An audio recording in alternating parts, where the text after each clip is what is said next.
राज्याचे उपमुख्यमंत्री अजितदादा पवार यांच्या निधनाच्या बातमीमुळे वडनेर भैरव शहरात आज कडकडीत बंद पाळण्यात आला आहे। या दुःखद घटनेच्या पार्श्वभूमीवर शहरातील सर्व व्यापारी प्रतिष्ठाने, दुकाने व बाजारपेठा स्वयंस्फूर्तीने बंद ठेवण्यात आल्या आहेत। सकाळपासूनच गावात शुकशुकाट दिसून येत असून नागरिकांनी घराबाहेर न पडता दिवंगत नेत्याला श्रद्धांजली अर्पण करत शांततेत शोक व्यक्त केला आहे। कुठलाही अनुचित प्रकार घडू नये यासाठी प्रशासनाकडून आवश्यक खबरदारी घेण्यात आली आहे। उपमुख्यमंत्री अजितदादा पवार यांच्या निधनाने राज्यभर शोककळा पसरली असून वडनेर भैरव येथील नागरिकांनीही भावपूर्ण श्रद्धांजली अर्पण केली आहे। प्रबंधभूमी महाराष्ट्र न्यूजसाठी दीपक पवार, वडनेर भैरव। तर बाबा, तुम्ही 2004 ते 2009 या दरम्यान आमदार म्हणून दादांसोबत काम केलंय, तर तुम्हाला असा कोणता अनुभव आला और काय काय काम केलं त्यांच्याकडून, काय सांगाल त्याबद्दल? दादांबरोबर काम करण्याचा माझा 5 वर्षाचा अनुभव आहे। दादा एक स्पष्ट वक्ता होता, दिलेला शब्द एकदा दिला तो पाळणारा माणूस होता। त्यांच्याकडे काम जर घेऊन गेले तर त्या कामाची शहनिशा पूर्ण अधिकाऱ्यांकडून करून लगेच ते मार्गी लावण्याची एक घमेंड किंवा एक ताकद त्यांच्यामध्ये होते। हात जे आहेत ना, हात सूर्य अशा प्रकारे अधिकाऱ्यांपुढे ते मान्य करायचे, त्याच्यावर उत्तर मागायचे आणि आपलं काम मार्गी लावून द्यायचे। आता चांगल्या प्रकारचं त्यांचं काम करण्याची पद्धत होती। हो, आज दादांना शांती मिळावी यासाठी सर्व वडनेरकरांनी सर्व दुकाने, व्यापाऱ्यांनी वगैरे सर्व दुकाने वगैरे बंद केले, त्याबद्दल काय सांगाल? तर महाराष्ट्रामध्ये अजितदादासारखा कणखर माणूस किंवा कार्यकर्त्याच्या असलेल्या अडचणी सोडवण्याची धमक त्याच मिनिटात, की अजितदादांसारखा माणूस ह्या महाराष्ट्रातून गेला याचं प्रचंड दुःख जवळजवळ महाराष्ट्रीयन सगळ्याच लोकांना झालेलं आहे। आमच्यासारख्या लोकांनी आम्ही त्यांच्यावर काम केलं, आम्हाला तर प्रचंड दुःख झाले, त्याच्यात काही विषयच नाही। परंतु दादा हे आज गेले हेच अभूतपूर्व असं वाटतं की त्याच्या डोळ्यावर किंवा आपल्या त्या बातमीवर विश्वाससुद्धा पडत नाही। जो एक चालता फोडता माणूस, चालता बोलतो एक राजकारण करणारा माणूस, स्पष्टपणे बोलणारा माणूस, दिलेला शब्द पाळणारा माणूस, असा माणूस ह्या महाराष्ट्रातून गेला, ही महाराष्ट्राची फार प्रचंड मोठी हानी या ठिकाणी झालेली आहे। आणि म्हणून दादा गेले याचं दुःख प्रचंड सर्वच जनतेला झालेलं आहे। तुम्हाला असा एखादा प्रसंग सांगता येईल का दादांसोबतचा, तुमच्यासोबत घडलेला? की मला एक प्रसंग, असे अनेक प्रसंग आहे, परंतु त्यातला एक प्रसंग मी सांगतो की झाडी एरंडगाव पोच कालवा ह्या बाबतीत आम्ही जलसंपदा मंत्री असताना त्यांच्याकडं आम्ही तो पोच कालवा व्हावा म्हणून आम्ही त्याची मागणी करत होतो। अधिकाऱ्यांनी, दादांनी एक बैठक अधिकाऱ्यांसह आमच्याबरोबर लावली आणि तिथं अनेक लोक त्या बैठकीला आले होते। त्या ठिकाणी काही कार्यकर्त्यांनी असं मानलं होतं, थोडेसे विरोधी कार्यकर्त्यांनी असं मानलं होतं की दादा याला शासकीय मंजुरीच नाही, शासकीय मंजुरीच नाही झाडी एरंडगाव ह्या कालव्याला, आणि त्याला कुठल्या प्रकारचं परवानगी नसल्याकारणाने तिथं कामच करता येणार नाही।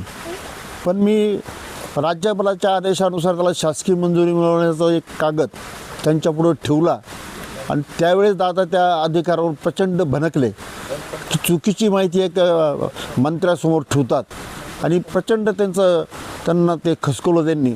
तो प्रसंग जर बघितला तर दादा एक सच्चावादी माणूस होता। चुकीची माहिती गेलं तर अधिकाऱ्यांना सोडत नव्हता, त्यांना ते प्रचंड प्रशासकीय अनुभव असल्याकारणाने ते अधिकारी त्यांना पण घाबरायचेच, एक शब्द त्यांच्या पुढे बोलू शकत नव्हते जर चुकीची माहिती गेली। आणि तो प्रसंग म्हणजे माझ्या जीवनात लक्षात राहणार एक प्रसंग आहे। कालचा दिवस महाराष्ट्रासाठी अतिशय दुःखमय अशी बातमी महाराष्ट्राला समजली। अजितदादांच्या जाण्यानं महाराष्ट्रातील ग्रामीण जनता व शेतकरी या दोन लोकांचं खूप मोठं असं नुकसान, न भरून येणारं नुकसान झालेलं आहे। एक रोखठोक आणि स्पष्ट बोलणारा नेता यातून महाराष्ट्राने काल तो गमावला आहे। हे महाराष्ट्राचं कधीच भरून न येणारं असं खूप मोठं नुकसान झालेलं आहे. मग अजितदादा 4-5 वेळा उपमुख्यमंत्री, आमदार, खासदार असं अनेक पदं त्यांनी भूषवली. अजितदादा हे जलसंपदा मंत्री असताना चांदवड तालुक्यातील आमचं दरसवाडी पोच कालवा तत्कालीन आमदार उत्तमबाबा भालेराव यांच्या कालावधीमध्ये त्यावेळेस ही अजितदादाचीच पुण्य आहे की ती दरसवाडीचा परसूलचा हा जो भाग सुफलाम दिसतो आहे, दुष्काळी भाग, ही केवळ जलसंपदा मंत्री अजितदादा यांचीच पुण्य आहे.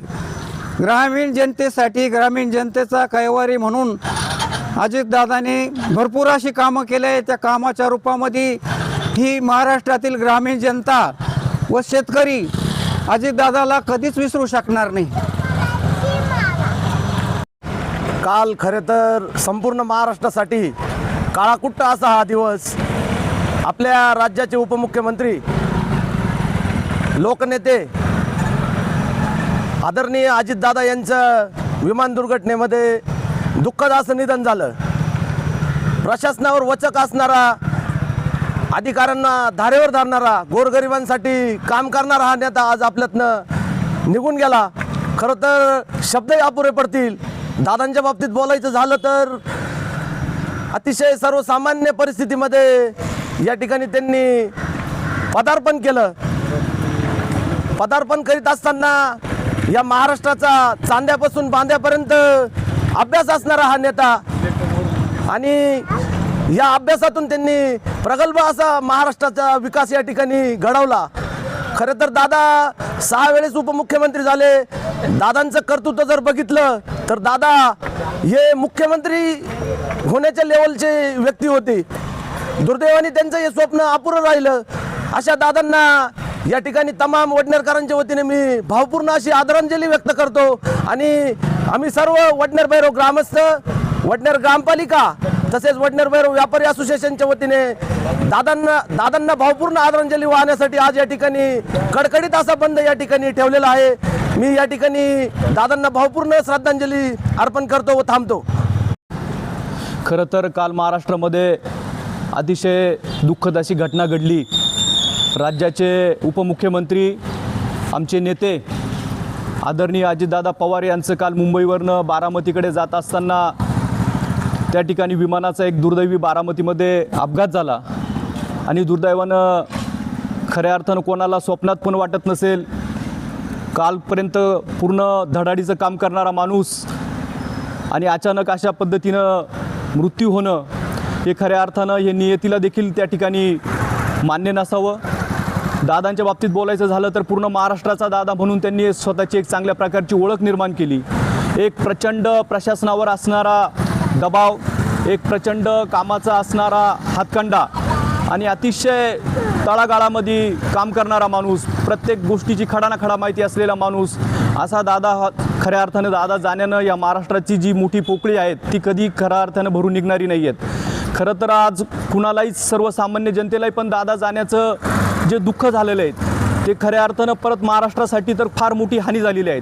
आज आम्ही वडनेर भैरवकरांनी पूर्ण या घटनेचं त्या ठिकाणी दुःखद म्हणून प्रसंग असल्यामुळं सर्वांनी स्वयंस्फूर्तीने वडनेर भैरव आज पूर्ण शहर या ठिकाणी कडकडीत बंद म्हणून त्या ठिकाणी आम्ही हा निर्णय घेतलेला आहे. कुणीही या ठिकाणी सूचना केल्याने स्वतः लोकांनी त्या ठिकाणी दुकानं आपली बंद करून आणि दादांना श्रद्धांजलीसाठी खऱ्या अर्थानं आजचा दिवस या ठिकाणी अतिशय दुःखद, खऱ्या अर्थानं बोलायला सुद्धा एक शब्द उमटत नाही आहेत. असा हा क्षण आज पूर्ण महाराष्ट्राच्यासाठी खऱ्या अर्थानं अतिशय दुर्दैवी क्षण म्हणावं लागेल. काल महाराष्ट्राच्या उपमुख्यमंत्री माननीय अजितदादा पवार यांचा विमान अपघातात झालेला मृत्यू हा अत्यंत दुर्दैवी असून महाराष्ट्राच्या जनतेवरती एक कोसळलेला अपघात आहे.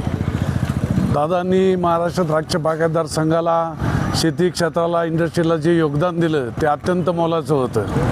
असे दादा आज महाराष्ट्राच्या शेतकऱ्याला सोडून गेले. शेतकरी दादांना कधीच विसरणार नाही. ही सगळ्या शेतकऱ्यांच्या वतीने आम्ही दादांना भावपूर्ण श्रद्धांजली अर्पण करतो. आणि वडनेर भैरवच्या वतीने आम्ही स्वयंस्फूर्तीने वडनेर भैरव हे गाण बंद ठेवलेलं आहे. तरी सर्वांनी त्यात सहभाग घेतला आणि दादांना श्रद्धांजली अर्पण केली आणि थांबतो.